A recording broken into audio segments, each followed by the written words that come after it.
Social మీడియాపై రాష్ట్ర ప్రభుత్వం ఉక్కుపాదం మోపుతోంది. ప్రభుత్వ వైఫల్యాలపై సోషల్ మీడియాలో పోస్టులు చేస్తున్న వారి అరెస్టుల పరంపర కొనసాగుతోంది. గత వారం పొలిటికల్ పంచ్ అడ్మిన్ ఇంటూరి రవికిరణ్ను అరెస్ట్ చేసిన విశాఖ పోలీసులు బుధవారం ఐటీ ఉద్యోగి రవీంద్ర ఇప్పాలను అరెస్ట్ చేసి రిమాండ్కు తరలించారు. విశాఖ పోలీసులు బెంగళూరు రామకృష్ణనగర్లోని రవీంద్ర ఇంటికి మంగళవారం రాత్రి చేరుకున్నారు. ఈ నెల 22న Visakhapatnam SC ST cell ACP Mohan Rao ముందు హాజరు కావాలంటూ నోటీసు ఇచ్చారు. మరికొద్దిసేపటి తర్వాత ఏసీపీ రమ్మంటున్నారని రవీంద్రను ఎయిర్పోర్ట్కు తీసుకెళ్లిన పోలీసులు బెంగళూరు నుండి విమానంలో హైదరాబాద్కు తీసుకొచ్చారు. రాత్రి అక్కడే ఉంచి దాదాపు 3 గంటల పాటు విచారించారు. అనంతరం కోర్టులో హాజరుపరిచి జడ్జి ఆదేశాల మేరకు రిమాండ్కు తరలించారు.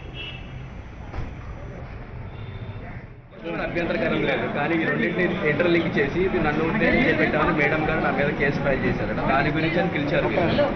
బట్ యాక్చువల్గా అందులో ఒక అభ్యంతరకరం కానీ ఏమీ లేదు.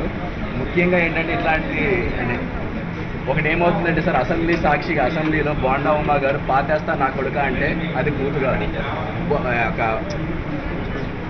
ఒక రాజమండ్రి ఎమ్మెల్యే బుచ్చయ్య చౌదరి గారు అరే అరాచకవాది అరే దొంగ నా కొడుక అని అసెంబ్లీ సాక్షిగా మాట్లాడితే అది బూతు కాదు.